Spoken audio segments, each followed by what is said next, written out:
আজকে রান্না করব ধোকার ডালনা। বাজার থেকে ধোকা কিনে নিয়ে এসেছি। এখন জল দিয়ে মিক্স করে সরষের তেল গরম করে ধোকাটা দিয়ে দিলাম। দিয়ে এখন এটাকে রান্না করে নেব। নিয়ে একটা থালার মধ্যে তেল মাখিয়ে সেটাকে সুন্দর করে রেখে দেবো একটু রেস্টে। তারপরে এটার মধ্যে ইউজ করবো আমি কাজু আর পোস্ত বাটা। ভিজিয়ে রেখে দিলাম 5-7 মিনিটের জন্য। এবার আলু ভেজে নিলাম, ধোকাগুলো কেটে নিয়েছি, ভেজে নিলাম।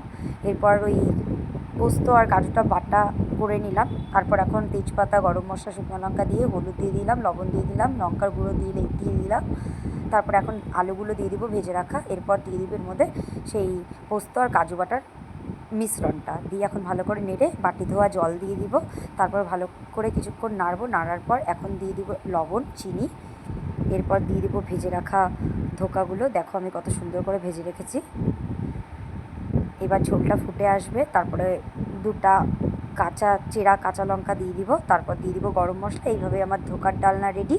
তোমাদের ভালো লাগলে অবশ্যই বাড়িতে রান্না করে খেও। আর আমার ভিডিওটা কেমন লাগলো অবশ্যই কমেন্ট করে জানিও। আর পারলে একটা শেয়ার করে দিও, আমি তাহলে ভিডিও বানাতে উৎসাহ পাবো।